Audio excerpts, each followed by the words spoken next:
was like, how's that snail bottle thing that you're doing? How's that bottle in a snail? You know, like, it doesn't roll off the tongue, unfortunately. Can you tell me what it was like, your experiences as a performer doing the law review? I kind of always really wanted to be part of a review. And so the first review I did was in 2007.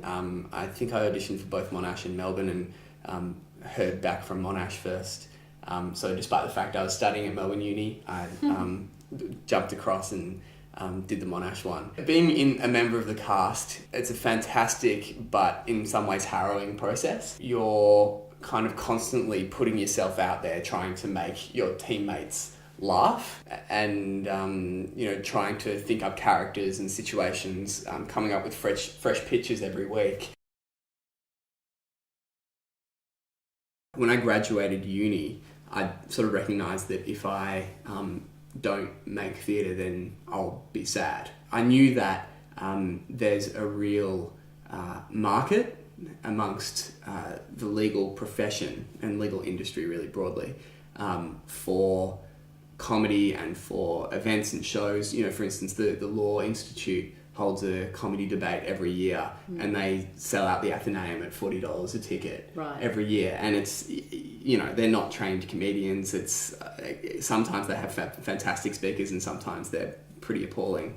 But still, like, it sells out. And so I thought, well, if there's going to be, if this is going to work, if I'm going to be able to create something that means that there can be ongoing opportunities for me and other people who are like me to engage in theatre, then this is the perfect test case. Yeah. Can you tell me some of the differences between a university law review season and your now current MICF law review season? Yeah. Well, firstly, we do it as part of the comedy festival.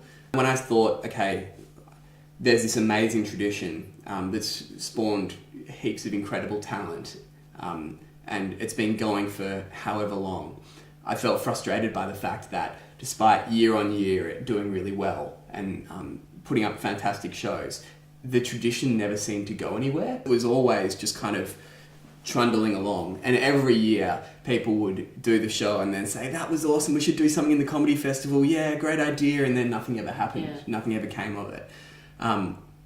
So I kind of wanted to see whether this is something that you could leverage and something that you could step up and something that you could develop into a kind of a new tradition, or at least a new branch. I think there's a big cultural difference between uni reviews and bottled snail reviews, in that with uni reviews, people generally are students. They have more time. It's a less professional mix, I guess. So we only do 3-hour rehearsals, whereas uni reviews, at least as far as I was aware, always did 4-hour rehearsals weekly. We don't have the luxury of having holidays where you can do like an intense editing and rehearsing schedule. So I tried to compensate from those constraints with the advent of the writing team. So we have our performing team who write sketches, but also they're supported by a core group of writers who are also putting up ideas and also editing and writing. So we generate more content than we otherwise would. I think one of the most interesting distinctions that I've noticed as a director is that casts are a lot easier to deal with in bottled snail reviews than in uni reviews. There are probably a few different aspects to that. One is that anyone who graduates from uni and gets a job likely has the sort of communication ability and the team sort of ethos. And so I think the personalities are a bit different. I think also after a couple of years in a corporate law firm, you're used to like taking direction from people and falling into line and fitting in with the team. Yeah. So I've found the two casts that I've worked with Bottled Snail to be a lot more responsive, malleable. The culture, I think, is quite different. Yeah, and there'd be that level of maturity as well after having been out in the workforce and fending for yourself and all that. So, absolutely. Where did you get the name Bottled Snail from? It's a law joke. Okay. It's a shit law joke.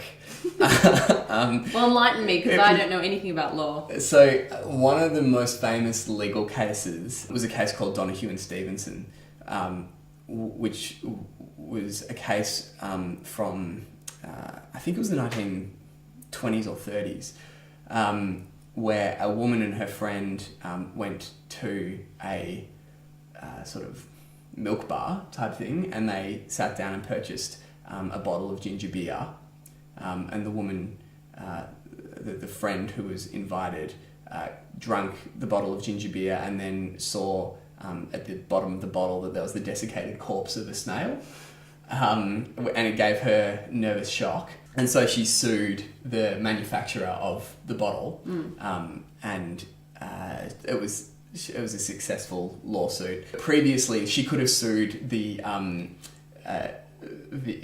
cafe or the milk bar because there was a direct link between them. Yeah. But she previously wouldn't have been able to sue the manufacturer of the ginger beer. Right. So this was a seminal case because it said, yes, you can sue that the manufacturer because they owe you a duty of care. We adopted the name